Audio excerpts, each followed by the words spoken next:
now, ladies and gentlemen, right to your hosts of Down the Garden Path, Joanne Shaw and Matthew Dressing.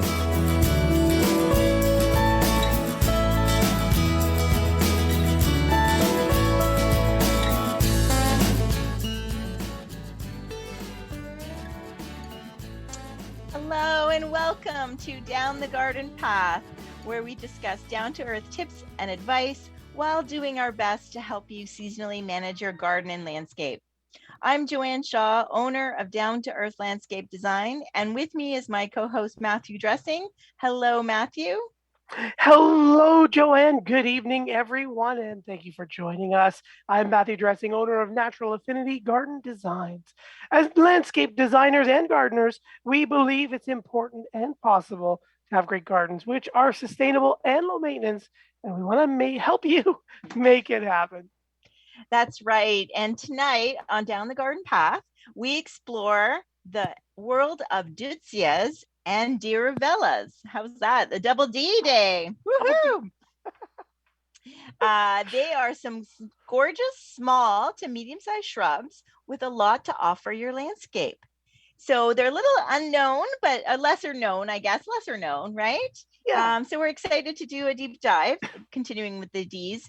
We're wondering, what flowering shrubs do you have in your garden, or would you like to have in your garden? Do you have a favorite? We would love you to tell us by writing us at instudio101@gmail.com. Hello there. Hello. Stumbling through the entrance. Woohoo! All those D's. Oh my goodness. We've covered over the years, we've covered so many shrubs. So it's been fun to kind of, look at some other ones that are a little less used and, and explore them and kind of share some more about them with our listeners. Yes, exactly. Especially things like the Deutzias and Diervillas. They're so great. They have, like our lilacs and our viburnums, they have great seasons of flower color. They've got great foliage color, and they're pretty versatile and adaptable. So that will be super exciting to take a look at. Mm-hmm. And you know how much I love my shrubs, right? So I just feel like they are the key to a low maintenance garden, especially when we've got some small varieties. Some of these are fairly compact, which I think are worthy of a low maintenance garden. Exactly. And now, so do you have any Deutzias or Diervillas in your garden, in your shrub repertoire? I do not. So I'm excited, actually. Yeah. I'm excited. I do use the Diervilla, the new Kodiak series in my designs. And those are shade shrubs, everybody. So get excited because these are really cool. And and I have not done much with Deutzia, I have to confess. So I'm excited to talk more about those. Mm-hmm. Well, should we jump into our Diervillas first? Just because I think that I set that up, did I? You kind of just set it up to knock it down. Sure. So that is their botanical name, all right? Diervillas. Right. Honeysuckle, bush honeysuckle is another name, right? Right. The bush honeysuckle is the other name, because we do get the climbing, twining, vining one that is native to Japan and can be invasive for us. But our bush honeysuckle, our Diervillas, usually Diervilla lanceiera, is our North American native shrub. So it's native to areas in the eastern part of North America, Canada, and the United States. So easy to grow, It is easy to grow, but it's easy to get kind of scared when we see or know that they're honeysuckles, because I think a lot of people think about the vines and how they can become a little bit invasive and be a little weird. Don't be too afraid of this one. Great little low growing, rounded, mounded shrubs. I'm thinking the Kodiak, I'm thinking ahead of myself. Our native one is a little bit bigger. It does prefer full sun to partial shade. And like I said, very adaptable, not really needing a certain pH, fairly adaptable there. It does like soil that is dry to moist, so it prefers an average to evenly moist soil, but will tolerate our dry as well as our moist. So it's very, very adaptable. Hardiness, zone 2. So we can go very far north. And if I'm remembering correctly, because whenever we look at those tags, it's always just the highest number, right, that we want to look at. But they are also usually hardy down to about zone 8 and zone 9 as well. So the range is about 2 to 8 or 9, depending on where you are. Okay. And our native one is going to get large. She wants to be about 5 feet tall to 6 feet tall to about 5 feet tall and wide as well. So and there then is. Do they get bigger? Sorry to interrupt you. Are they also the ones that sometimes they're mistaken for common lilacs, right? Because they're an older, quite established, quite woody, tends to sucker a little bit, super fragrant. So people love that. Yes. Would that be the one, the native one? Yeah. Yeah. Okay. So, and I have seen some like you were saying, just some older, woodier, more established ones that do get a little higher than that. They do break that. They hit that 7 to 8 by 7 to 8, or depending on where they are. The first time I think off the top of my head, somewhere like Parkwood Estates, in an older garden like that, you might see them narrower and pruned to be wider. But yeah. Yeah, sorry to interrupt, but yes, so that's kind of one variety of them, but we're talking, I mean, it's great because it's native, but I think they've kind of improved them, haven't they? Yes. So Proven Winners is the group that has that, oh my gosh, Kodiak series. It's been a very exciting day. I'm sorry, everybody. Yes. I think that's why I thought that's maybe why you were tripping over. We had some exciting book stuff happening. So yes, which we can talk about too at the end of the show. Yes, I'm getting ahead. I'm sorry. But yes, we have the Kodiak series out of Proven Winners. So we get Kodiak Black, Kodiak Orange, and Kodiak Red. And these are fabulous, fabulous shrubs.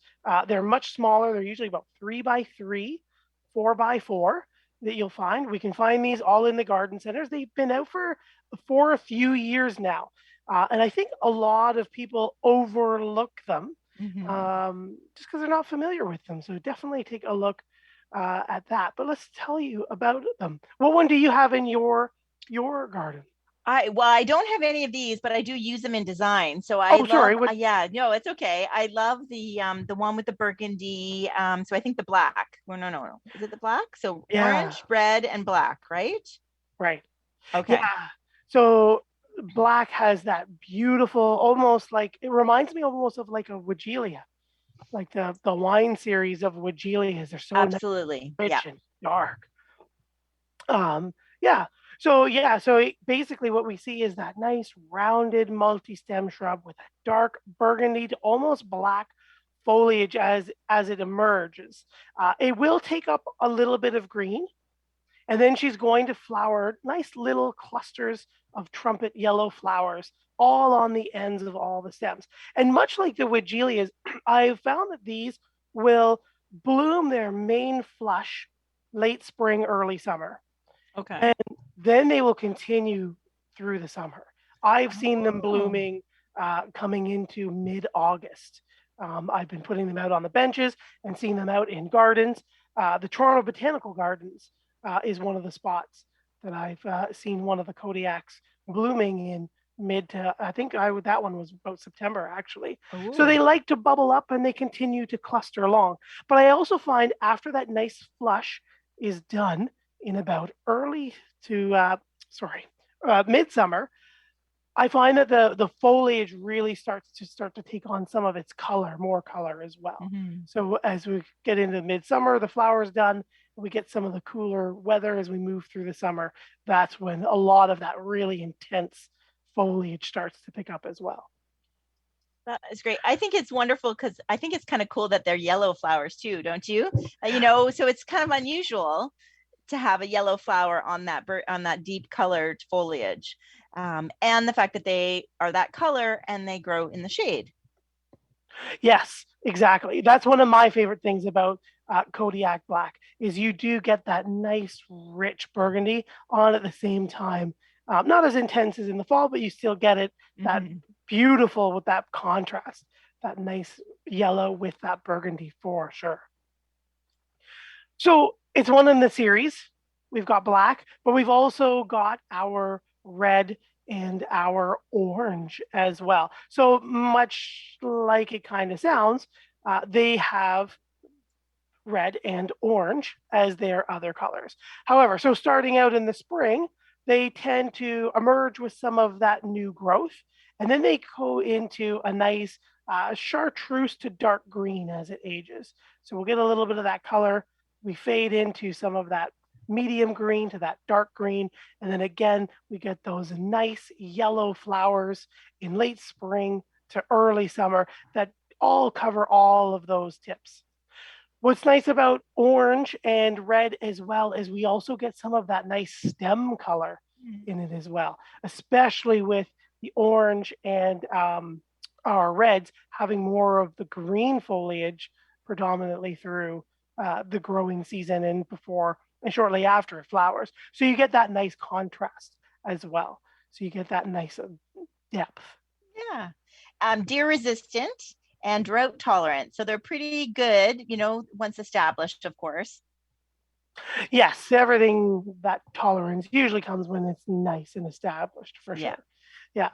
And it's funny because in the garden center, and I don't know if you ever experienced this too, just as we care for all the plants and we're watering them, we find that the ones that are in the containers and start to wilt or flag first from watering and heat tend to be the ones that once they're planted and established can take the most intense heat and drought of all of them, like the echinaceas and some of the 9 barks and things. When they get right in there, they're really nice and strong. But yeah.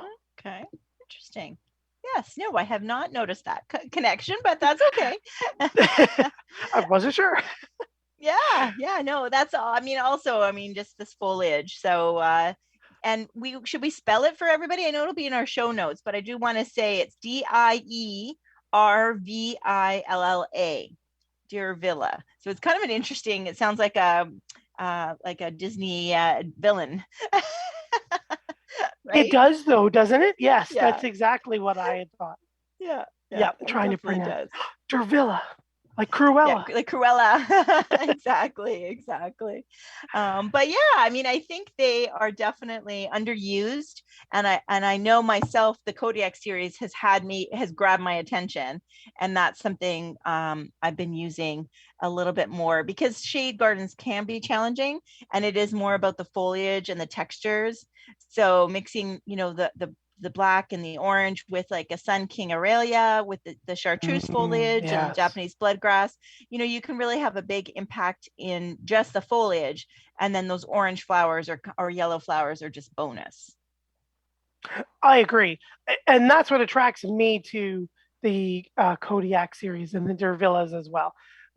The flowers are cute. They're on the end, but that foliage color and that nice rounded, dense, medium-sized shrub is beautiful. And so again, like we said, like the orange and the red, as we get past their flowering, they will start to really intensify in a brilliant orange and a brilliant red as they go. And the contrast, like you said, from full sun to full shade, it's just beautiful. So many different places you can place this tough little guy in there and just thrive. Mm-hmm. Yeah, and I think it would, because of the foliage color, it makes a good background plant. Like I prefer evergreens as my background plant, but not everybody likes that and stuff. So it's a good, where it's subtle, it's back there. You've got, the things in front of it pop because of the dark of, especially the black, right? The dark foliage. Mm-hmm. And then you've got the peaks of, the times that it has the flowering. So I think it's a good, it's not necessarily like a hydrangea in front and center, or we just have, Dan has showed us, we asked about their shrubs, and Dan has written in and showed a picture of his favorite shrub, which is a rose of Sharon. So, exactly. They definitely have a wow factor.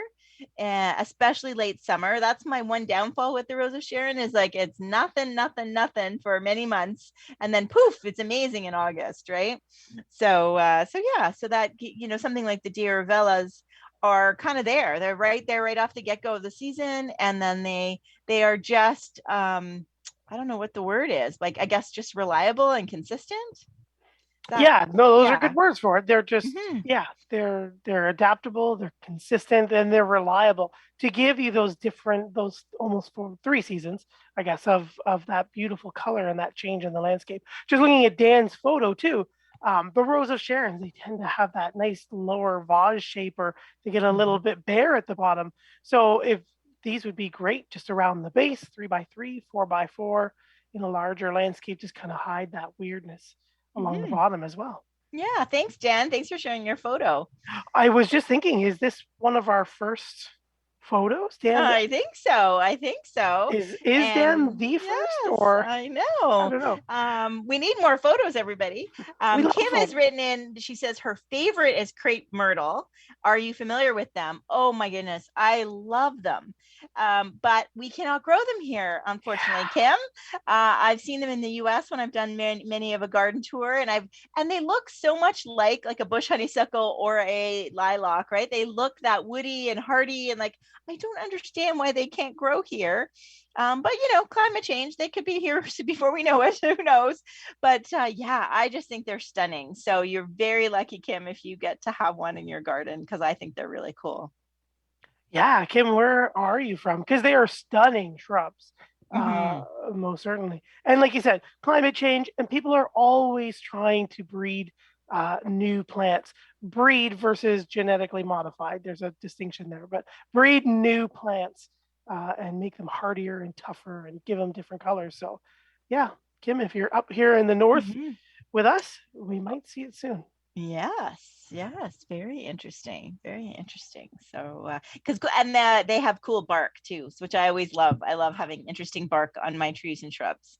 So yes, same, agreed. Yes, that gives you that 4th season, some color, some exfoliation, or something like that. Definitely.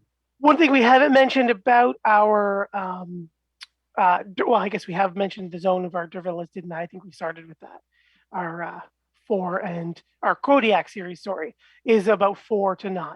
Okay. So not as hardy as our native shrub, but 4 to 9. And we'll take that full sun to full shade. That's right. And, also it's not invasive, and the deer don't like it. So there's 2 other, especially, so I think of the cottagers, like zone 4 would be fine for cottagers. No cottage country? Yeah, you know what? My cottage is up in, our family cottage is up in Bala. So right up in one of the heart or popular spots of cottage country around Lake Muskoka and Georgian Bay. They are zone 4, and I have seen them, a couple of the Kodiaks up there in the garden as well, doing well. So okay, cool. Definitely worth a try. How have we known each other this long, and I did not know you had a cottage? Family cottage. Matt. I will text you pictures. Well, yeah, we've had it since 1890. Oh my goodness. Yeah. You came over on the Mayflower, and then you had to set up on a cottage. Trekked north. That's where, there you go. Very cool. So that's interesting. Yeah. So I think that could be a real, because I'm often asked, like just with friends and family, like about, what could be good, or when I go to a cottage. So this is a good reason to invite me to a cottage, just because then I bring, well, not for you, but like for other people, because then I bring plants, right? Because other people, everybody brings wine, everybody brings, you don't need another dish, you don't need another vase, you need plants. So yes, that is great, and I'm excited because this will be a good one for this season to share with my friends. So that's great, and I just think the color, like the fact that it's yellow flowers, I don't know, I think that's great. Yes, beautiful yellow colors indeed, or yellow flowers as well. Although everybody's probably laughing at me because I'm not a yellow flower fan, but in this situation, right, it is kind of interesting. I do tend towards more of the whites, as far as shrubs go. And when you see this yellow, it's actually pretty yellow, but I'm sure I can't believe somebody hasn't written in yet to make fun of the fact that I normally say no yellow in the garden. So yeah. Right? I'm eating my words, people. I'm eating my words. I'm good. So as we trek on, there's one more that you might find out in garden centers that you'll find in your bush honeysuckle section, and it's our Firefly Night Glow. So much like the Kodiak series, we are looking a little smaller. It tends to stay closer to the 3x3 range. Okay. And full sun to full shade, dry moist 4 to 9. But we get nice purple foliage color. So much like the black, a little bit more of a purple with, I think, a little undertone of red as well. Fall color goes bright orange. So kind of like our orange Kodiak. But the yellow flowers as well. And maybe this is where they get the firefly bit. But you get the nice yellow, bright yellow trumpets that they just kind of blush a little bit of like a red orange. So you almost get this bicolor tone. So the outside is all nice and bright yellow, and then it opens up and it's yellow that turns into that nice kind of blush of an orange as the flower ages. Oh, that's good. And this one, it does say it's more full sun. So not as much shade on this variety, but I think that the coolness is the compactness, right? Yes, and excellent point. Even though you will see it listed full sun to full shade, this one does color better and prefer the full sun. The Kodiaks are your full shade stars. Yeah, definitely. Yeah, so that's good. So so we'd love to hear. I'm sure people are familiar with, like you said, the native one that's big and has those really delicate flowers, fragrant. Again, it's like when we talked about the common lilacs, right? You remember your grandmother had it. I know there's one across the street from me is like one of those catwalks. I think everybody calls it a catwalk, right? On your way to the school or whatever. And there is a home that it used to be on the side of the fence. And so it was really a nondescript for many months of the year. It just looked like but at this time of year when it was blooming and fragrant, it was like you walk down the path and everybody's like looking around like, what is that scent? It's so lovely. So there is now, I don't think these other ones are fragrant like the native one, are they? No, they have I've noticed a light fragrance, but I think it's more almost like some of the echinaceas. It's more when the sun kind of just warms them first thing in the morning. You can get a little bit of but then it's gone by the better part of the day. Okay. And unless you're really looking for them, I don't ever really notice them. So yeah. I've never been, oh yeah, now that's a scent, or that's all beautiful. Yeah. We've got Florence who has written in. Says, hi, Matt, can I rake my lawn now? Only kidding. Yes, you can. My lawn is very nice and long outside. Talking about beautiful flowering shrubs, how about ugly ones? I think that button bush is pretty ugly and plain. Just basically looks like a weed. Yeah, it kind of does. I'm not going to lie. Again, it's a North American native, just kind of, you're right, kind of plain, medium, olive green leaves. And then in the spring, it gets those weird little fuzzy buttons that are really cool. But I think that's the biggest, sorry, I said spring, summer. During the summer, you get those weird those things over them. And I don't know. It is an acquired taste for sure. But you know what? I haven't used those, I have to say. No, I haven't really used them either. And they just get so big. And they're generally found in like swampy, marshy areas. So if you were looking for something really big and kind of a wet spot, that might be something. But it would definitely be I would only ever recommend it at the garden center. Again, a wet spot, or you just needed something to fill a bigger space on a larger property. Yeah. So maybe that's a shrub or a show idea. I'm trying to say show and I'm saying shrub. That's right. A show idea. All the ugly plants. Yes. The ugly ones that you may want to take another look for. So yeah, that's a good idea, Thank you, Florence. Yeah. New show coming our way from Florence. So as we hit the bottom of the half hour, I think, have we covered everything on our Diervilla group? I think so. Yeah. I'd love if people have questions about them. Mm-hmm. We would love to, answer those. And but we can take our commercial break if you wanted to now, and then so we're looking for your questions or your any questions or comments or any more pictures, because we love pictures. Dan, that was very nice of you to send that one in of your Rose of Sharon. So while we're doing a commercial, you guys can run outside and snap a picture of your favorite shrubs. I'm just kidding. We want you to stay listening. Yeah, and then stay tuned because we do have an update on the book. So we want you to stay tuned to listen to that, right? That's right. So thank you everybody for joining us here live on Reality Radio 101. I'm Matthew Dressing here with my co-host Joanne Shaw, and you're listening to Down the Garden Path. Joanne and I enjoy hosting Down the Garden Path each week, bringing you interesting and relevant topics to help you achieve a great garden. We learn right along with you from our research and from the wonderful guests that join us here on the show. Don't forget, you can spend more time with us down the garden path. Follow us on Instagram and Facebook. Our handle there is at Down the Garden Path Podcast. You can also find us on your favorite podcast provider. And while you're there, please hit that subscribe button to be notified of new content. And please don't forget to like, share, and leave us a comment. We love hearing from you. You can always write us here at instudio101@gmail.com. That's where you can send your beautiful shrub and garden pictures. But you can also find us or email us on our website.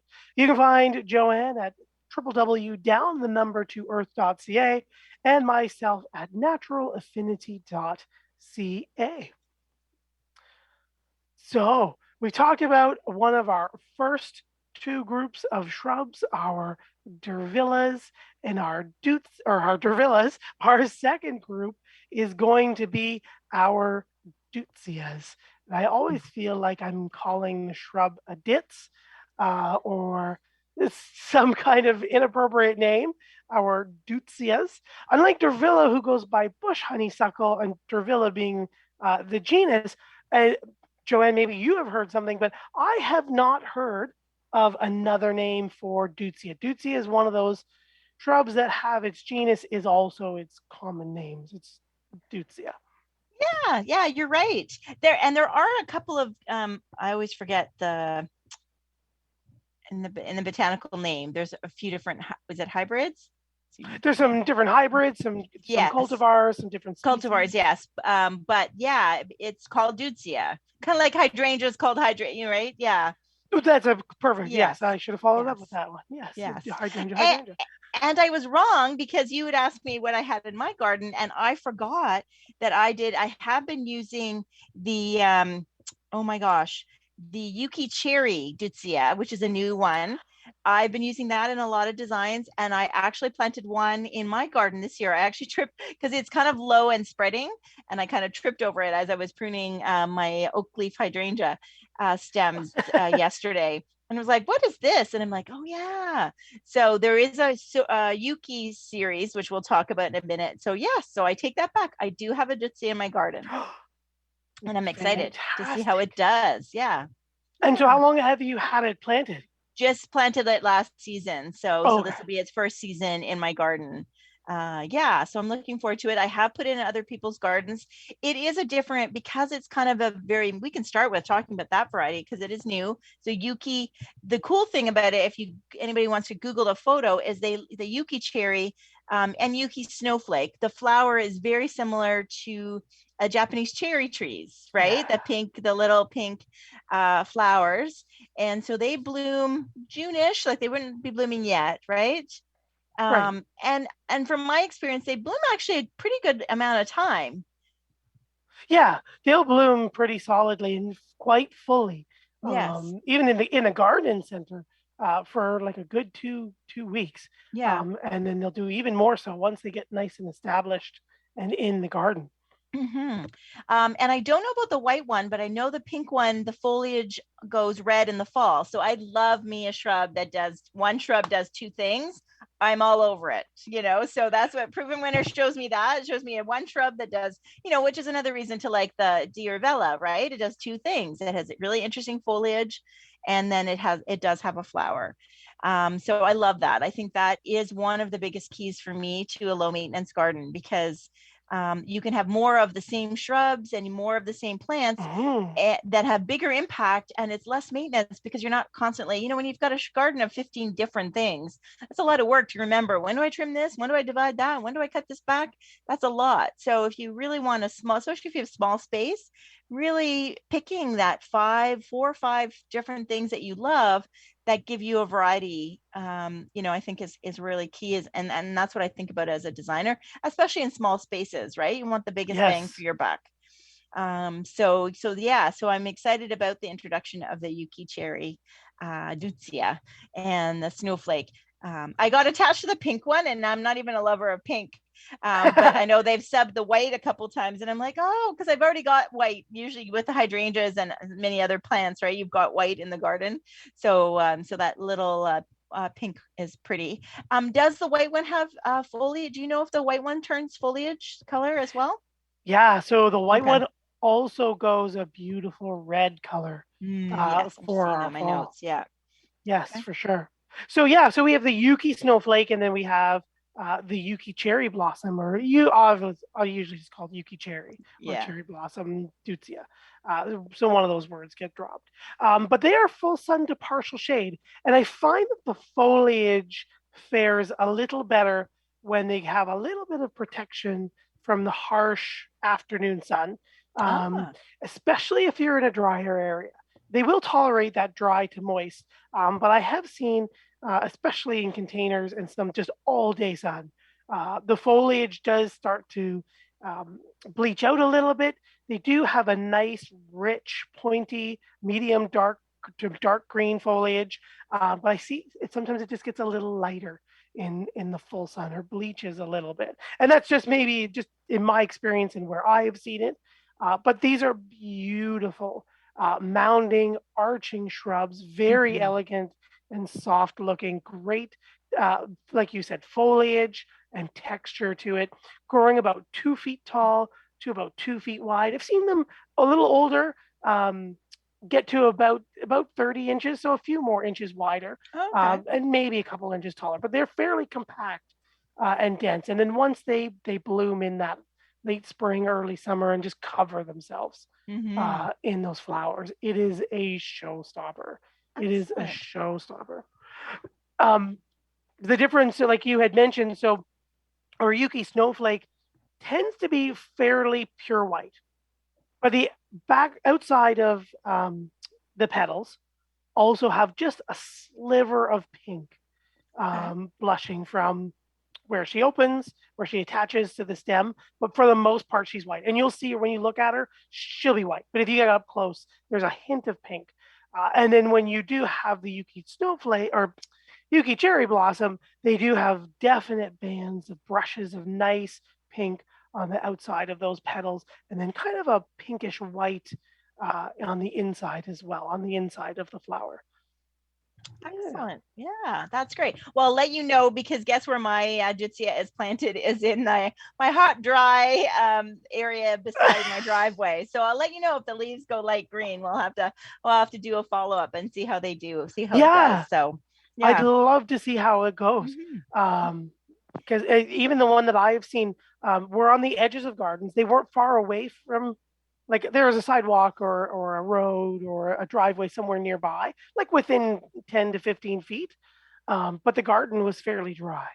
And yeah, it would be very interesting to see how yours does. Yes, excellent. I thought for a second you were going to say in your hell strip.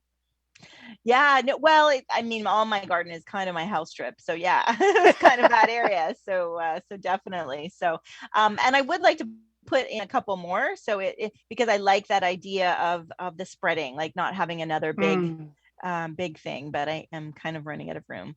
But I, both of these, like I think I can find a spot for the bush honeysuckle as well. So, so that would be nice.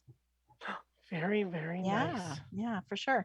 So Tim has written in, and we've got another photo, Matt. So Matt, he says, "Hi, Matt and Joanne. My favorite shrub is Woodgelia. I have included a photograph. Fantastic topic this evening. Thank you." So we did, I think, on our first 2 years ago, didn't we do a whole show, Matt, on Woodgelia? I think we did. Yes. Yeah. So you'll have to check that out, Tim, in our archives on our podcast or on our websites. You can go back a couple years to the shrub month in 2020. And I believe we talked about Woodgelias. We did a deep dive. So he's got a lovely picture of the green leafed but pink flowered Woodgelia. Beautiful. So yeah, thank you for sharing. Is it maybe like a minuet? Is that minuet? Could be minuet. Yeah. That's just the first one I could. Because it's a nice compact size, right? So it doesn't look like the big one, which is it'll come to me. But anyway. Yes. Yes. So in addition to so back to the Deutzia, and we'll spell that one too because it's kind of interesting, and it is Deutzia. Deutzia, which also kind of sounds like a Disney villain, but I'll have to supply Disney with some plant ideas. But so Nikko is probably one that's been around the longest. Yes, yeah, Nikko is probably one of the classic ones that everybody has seen out there. It reminds me more of the Yuki cherry, just in the way it does kind of have some of that white on the inside, but more pink triangular or brushes on the outside of the flower. Merges the nice, tight, rich pink buds, and then she's going to pop open with little yellow insides, white throats, and then the pink still on the outside. This one gets a little bit bigger. She tends to grow closer to 4 feet tall to 5 feet tall and about 5 feet wide as well. Again, fairly tolerant of that dry to that moisture, hardy to zone 5 through about 8 to 9. So still a good range there as well, and loving that nice full sun. Excellent. And then after they just developed Nikko, they came and they developed Nikko Blush, kind of like the Yuki cherry, right? Or the Yuki Snowflake and the Yuki oh my gosh, Yuki Snowflake and Yuki Cherry. And so Nikko and Nikko Blush. Yes. So also, I mean, they are kind of wider than they are tall, aren't they? Yes. And sorry, just to clarify, I was thinking Nikko Blush in what I was talking about. Yes, because sorry, I was relating it back to our Yuki Snowflake. So everything I was just saying about the pink and everything was... Oh, right. Yes. Is what I was saying. Yeah, no, I get it. They're both, so Nikko is zone 4 and Nikko Blush is zone 5. So, fine for us, but not super hardy for anybody north of us kind of thing. And they are a shrub that grows tall, but also wide, which, usually we have mounded ones, right? Like Woodgelias will get mounded, or some of the others that get taller. So it's kind of interesting that these ones take on that type of shape. Yes, agreed. And if you're looking for that shape, the Yukis are definitely going to fill that for us, for sure. What I also liked was, and you have to correct me on the pronunciation, I say Crème Fraiche. Is it Crème Fraiche? Crème Fraiche? Oh, Fraiche. Yeah, I think it's just Crème Fraiche. Is it just Crème Fraiche? Fraiche? Mm-hmm. Is that the one? Mm-hmm. Me and my horrible pronunciations. But I liked that one just because it is a little bit, again, mounding.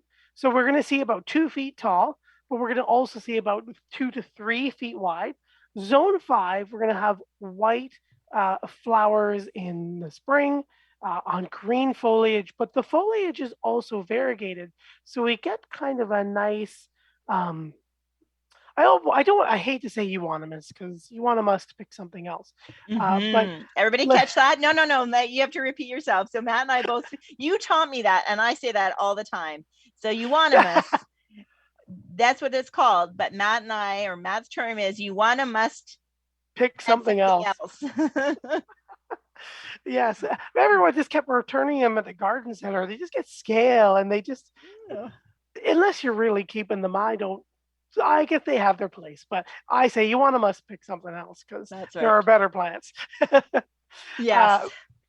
But yeah, nice long, doubly serrated leaves, and then just a nice creamy olive green, almost to like creamy olive green to a little bit of a chartreuse green on the foliage as well. So what I also like about this one too is it does get a nice red fall color. So you've got nice white flowers in the spring. You've got a nice variegated green foliage. Again, even the variegation is still somewhat into the greens. So you could just call it green or that creamy green edge, and then that beautiful red fall color as well. So great for a nice border or a mass of nice little mass planting as well. So you get a little bit of that double duty. Mm-hmm. So what else do we have for there was one more Deutzia I thought I had for us. There's a couple here in my list, which might be different from your list. I've got slender Deutzia and compact Lemoyne Deutzia. Oh yes, I didn't put those on my list. Go ahead. Oh my goodness! So now I'll look at your list while you're talking. But slender Deutzia is a little bit taller, right? So it says a meter. So I guess 3 feet by 3 feet. Yeah. Yeah. So a little bit more mounded. I guess that's a little narrower, really. And like in the sense it's more mounded than some of the other ones we mentioned that were wider. Yes. Yeah. So yes, generally, yep. Okay, slender Deutzia is a tap root. Develop roots where tip root. So it will. That's an issue, which is great, right? Where the tips land in the cascading. For me, you were a little bit staticky there. Sorry, so I missed what you said. The tips, when the tips touch the ground, they root. Oh, okay, yes. So they set advantageous roots fairly easily just by they kind of root and they grow and they root and they grow. Yes. Very cool. Yeah. I think one of the other things, I don't know if we said everything or said this specifically, but these are all also deciduous shrubs. So both our Diervillas as well as our Deutzias are going to give you that nice fall color, but they're also then going to lose their leaves. I found the other one on my list. Did you have another one on your list still? No. So I think one of the ones that maybe we just kind of jumped over, another garden center classic that came out before the Yuki series, another slender Deutzia in the slender group, but it's our Chardonnay pearls. So it has that nice chartreuse foliage, and then it gets long strings of tight, rounded white flowers that again open into multi-petaled, beautiful crystal white, fragrant, showy flowers. This one again is a zone 5 to 8. We're going to see it mound to about 2 to 3 feet tall and about 3 feet wide, flowering from April to May. And then again, we're going to see it in about full sun to partial shade. And again, wide range of soils, not too pH particular, but it does prefer moist, humus-rich soil. So we want some good organic matter in there and some nice, even moisture. One of the things I don't think we've talked about either with any of our Deutzias and our Diervillas is when we're going to prune them. So our Deutzias are going to be good right after they flower. So our Deutzias, we're going to flower in spring, depending on the cultivar, mid to late spring, early summer. Let them do their flush, and then we can give them that nice light shearing, take out any of the dead branches that we have. The Diervilla actually prefer to be pruned at the end of winter. So we're going to be looking late winter, early spring, usually after the threat of a good snow or another good freeze shows up. And then we can prune her and shape her, and then let our Diervillas pop out and work their magic for our garden. We're just hitting the last 15 minutes of the show, and I think that covers all of our Deutzias and Diervillas. So I hope that everybody, as we kind of stumble through all of our wonderful cultivars that you can find at all of your local garden centers, have found something maybe that caught their ear, maybe that they're looking for a nice space, something that's mounded, low maintenance, fairly adaptable, pairing well with other perennials and shrubs, giving you multiple seasons of interest that you can put into your garden. So hopefully you found something there. Yeah. I think the timing of them is pretty good too, because they don't bloom, like they're not the first bloomers like lilacs and forsythia and some of those early ones, but they're kind of like the next shift that often, sometimes there's a bit of a gap in the garden before the July, hydrangeas and things bloom. So that is a nice thing. Like we often say to people to take pictures of your garden, weekly, monthly or whatever, and notice, because that's the addiction, right? Is try to have something blooming every, all the time. Yes. And so I feel like that they also, kind of fill that gap a little bit because of their timing of blooming. So I think that's great. I agree. Yes. I agree. And Anne has written in, and she did send me an email this week. She said she wrote to me last week. She loves the show, always listening. Thank you very much, Anne. And her favorite shrub, which is another one we can't grow, right, is camellias. No, they're super tropical for us. And so, wow, what a beautiful shrub for you to have. Yes. Absolutely. So, I've just loaded it here. I see the picture. Gorgeous. Gorgeous. Baby my pink. Goodness. That's stunning. It's stunning. Yes. Yes. Wow. That is true. So Matt, it's only taken us 9 years to get people to one show. We've gotten 3 pictures. It's only taken 9 years. Right, Gary? Right? Oh my goodness, everybody. And that's why we hope to be on Facebook Live at the same time so we can forward you those pictures. Oh, that's right. Oh, is that still a thing, Gary? You still want us doing that? Well, yeah, a lot of shows do. So when people write in or have a clip or let's just say a picture like that, we can forward that while people are watching on Facebook, and they actually see the pictures that people send you. Okay. That means I'm going to have to that in a while. Redo the office so that it looks like a bigger garden space than it is. That's right. So, and Steve has written in and said, and I agree, Steve, you can never go wrong with the age-old standard hydrangea. They are the best. Yes, they are. So they are. And there is, I think I'm going to save it maybe for our question and answer episode in 2 weeks. Because next week it's our long weekend here in Canada, and one of the busiest weekends as our frost date passes us, our average last frost date passes us. It's going to be a holiday for us, so we are going to do a repeat of May in the Garden. And sorry, Gary, if I didn't tell you that already. I know, I was going to say it's always good when you'll send me an email. Radio, right? You'll send me an email. I'll get it. I'll send you an email with it. We will. But we know you guys have been waiting for the end of the show for us to talk more. So next week, yes, we are doing May in the Garden. And then the following week, we are doing Ask Us Anything a twist. With a twist. So our exciting book news is that we have... it is done. It is done. We are done in the book. We have put on our finishing touches with Janet. We have it sitting with Amazon now at Amazon's lap. reviewing it just to make sure it ticks all of their boxes for it to be available. So while we are away next week, we think that the book should be approved by Amazon. We'll get some proofs. And we're thinking that on our final episode of the month, which would be June in the Garden, we'll go over, or which will be question and answer, but typically our June in the Garden. We're going to go over the book. We're going to have copies of the book. We're going to have somewhat of a launch party. Yeah. Get you guys May 30th, everybody. So May Thank 30th, our you. May 30th show. I know it's hard to talk and look at the calendar. Yes. So that's where we make a good team. So May 30th. So Gary, we might talk to you about maybe we do a Facebook Live for that. Facebook Live. Okay, we can sure. figure out how to do that, because when we were in studio, we never could seem to get it right. But this would be interesting to see if we can do it now that we're doing Zoom. So that would be fun.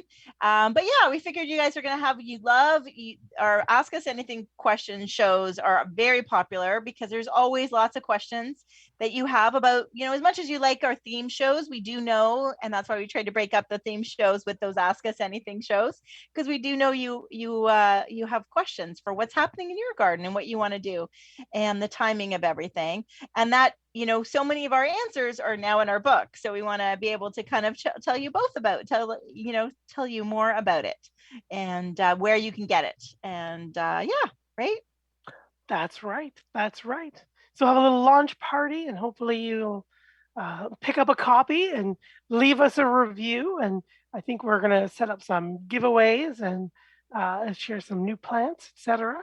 So that should be really exciting. That's right. We had some podcast t-shirts made pre-COVID, so we have some to still give away. So we would love to do that, and a few more surprises. So Gary, what do you think? Good idea? I think it's excellent. Everything you just suggested. Perfect. Launch party at Gary's on the 30th. Yeah. Right. Bring food. Oh, yes. That's right. BYOB. Bring some food. BYOF, I call potato salad. Yeah. Food. So that is good. So thank you, everybody. I think, Matt, this is, like you use the term labor of love. Like we started this August, like this has been, and it's not our profession. We're not professional writers, and we did have, Matt's a teacher. I've got a business to run, and a design business, and life, and so we were definitely doing it as a part-time side gig kind of thing. But boy, there's a lot that goes into it, a lot of decisions. Even today, right? We had to make Amazon had like an issue with one of our things, and we're like, oh my God, we got to make a decision, because it's not just about the words. There was like the layout and the pictures and the wording and different things we tweaked, and we thought we laid it out right, that we liked it, and then we didn't like it. And the size, we started at one size, and we're like, no, we don't like that size. That's too small. And so there's so much that goes into it. So yes, definitely took a little bit longer than we were both expecting. We really were hoping for Mother's Day, but it's okay. It's okay. That's all that matters, right? Exactly. That's all that matters. And hopefully, hopefully you guys enjoyed as much as we did enjoy our little labor of love.